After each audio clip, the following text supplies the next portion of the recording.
All right, well, here we go. This is the first YouTube edit that I'm ever doing, so hopefully it comes out great. Anyhow, this is the room to board. This is where we stay when we go to Costa Rica. It's in Jaco, and it's about maybe an hour and 45 minutes from the airport. It's a drive south, and it's on the west coast of Costa Rica. So this is kind of a pan out from the hostel, facing the hostel out to the beach. You can see how pretty the beach is, and it's maybe a half a block walk to the beach, and it's really, really nice. You can see as we get a little bit farther out, it's a greenish, kind of a clear viz. When you're in the water, it's kind of murky, but from above, it looks pretty clear. We do, however, get out to some pretty clear water. And then this next angle is actually from the hostel itself. You can see how close the beach is at this angle. It's a lot better. And then we kind of go over, and what we're going to do here is we're going to pan over to the left and give you an idea of where we go and launch the panga. It's a walk away, really, and it doesn't seem that far, but when you're carrying 50, 60 pounds of equipment per person, it's a long way to go. So it's a lot easier for Noah or Sean or Alejandro to swing by on the street and give us a drive down to the other side where they launch. So you can see out here a ways, and in fact we've actually seen humpback whales from the drone last year, but naturally I suck at recording stuff, and I didn't have that on record when I had the drone up. But anyways, yeah, so we'll get a little quick pan over and a little zoom in action, and at the very far end of this beach where this cliff is where we launch. Really nice place. A lot of locals hang out there, and there's this one guy that's there that's like a security guard that I think just made himself a little security guard, and they pay him a couple bucks every single time we go out there just to keep an eye on the cars, make sure nobody messes with him. I imagine he gets the money and just goes to sleep in the shade until we get back. But yeah, that's the deal. So it's a really nice area. There's a road that kind of goes up around that cliff, and Sean used to stay in the hostel with us, but now him and Noah are in a house kind of like well around that corner, and it was extremely convenient this trip because we were able to take our fish over there, process it, vacuum pack it, and get it in the deep freezer. So a lot easier this time around, and it made it a lot better to pack in the cooler as well. And then next up, we'll get into some of the clear water humpback whale action as we're heading out off on one of our spearfishing days. This here is a absolutely stunning and amazing section of video that you're going to see with humpback whale. It's a mother and calf, and we were heading out to one of our spearfishing destinations. I think this was actually day 3, but just amazing scenes with the mother. She stayed down low for a long time, but then the baby came up to kind of play, went off on its own for a little while, and then came back to find mom. And then when she found mom, the both of them came up and breached a couple of times. So really amazing to watch these wild animals be so super calm. Hung out near the boat, probably 100 yards away, and we just kept the boat in neutral, just sat there, got the drone footage, and went about our business looking for more fish. So I'll leave you to it with a little bit of music on this one.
All right, now we start getting into some action. So this is my first drop of the day. It's the second time we were in the water in front of the dolphin, and I'm at about 48 feet and just kind of waiting it out. The dolphin I feel like I've already passed, and there's a gap between all of these spinner dolphin that come crashing through and the tuna.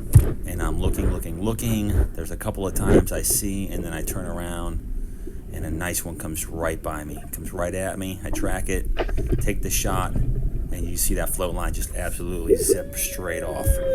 On my way to the surface, I'm looking up, kind of keep an eye on that float line, see where it goes, and when I get to the top, I'll let you guys see. The absolute level of excitement you'll see coming up in just a quick clip of my tuna, and then in some other clips to come as well, once we show you some of the fish that we caught.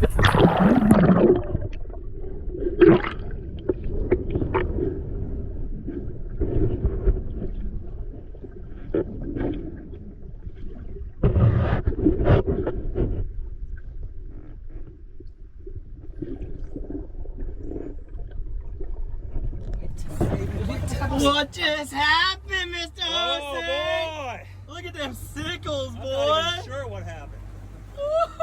Jumbo! I just came out of the Matrix, baby. Welcome to the 150 plus club, buddy. And so you don't get that many opportunities to shoot that many big fish, especially in one trip. But this gives you an idea of the teamwork it takes and also the safety involved. If you see that line, it's tracking behind these guys and they're swimming away from the line the entire time. They're keeping an eye on the tuna. And here you've got all three divers dive and one stays up top. And obviously, safety reasons, you want to have 2 and 2, but only one of the guys is going down about maybe 20 feet to try to get some video. And they don't stay down for very long. Only one guy is going down with a gun. I think this fish took 4 shots. For whatever reason, these guys weren't getting the aim. Plus, the fish is down there swimming pretty erratically. As soon as it sees another diver after it has 1 or 2 shafts in it, it's trying to get away. So, a lot of fun, a lot of teamwork, and we got the fish in the boat. Really good time. This is only for a second shot. Yeah, boy! Jumbo number 2.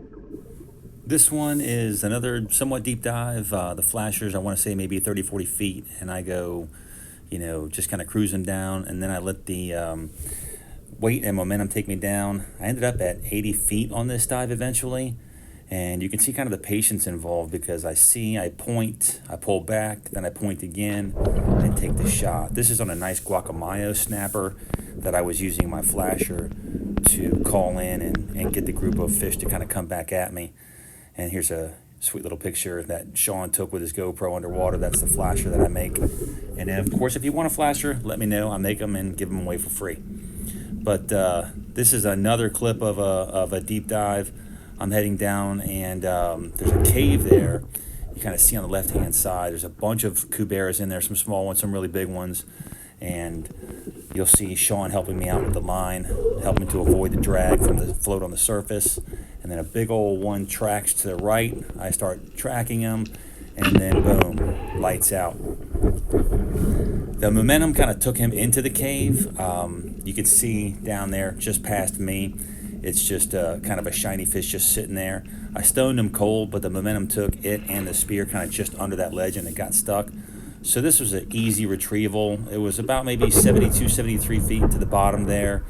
And with help from Sean, and again, teamwork makes the dream work, you can see me coming up, and I'm able to just let that fish go because he's working the float from the surface. And on my way up, I can just kind of cruise, take my time. You see no erratic kicking. That way I'm not wasting any energy. Get to the surface, and there's some absolute monsters down there. Same area, same day. Garrett shot the biggest one of the trip, an absolute toad, and I think also his biggest one so far. And we'll get a little clip of his monster fish coming in here. He doesn't want me to posting anything right now because all of his stuff is yet to have been posted, but here's a quick clip of his. Pretty exciting. Absolute monster. And no, I'm not talking about Garrett. I'm talking about the fish. And of course, here's the favorite video of mine that Sean got of the monster yellowfin. I've shot some smaller ones in the past, 2 little ones in Hawaii, but this one takes the cake and is the absolute biggest fish I've ever shot. So thanks again for tuning in. Hopefully you like it. Maybe you hit that subscribe button and I can get better. Any pointers, let me know. Leave them in the comments. And we'll see you hopefully in the next video. Take it easy.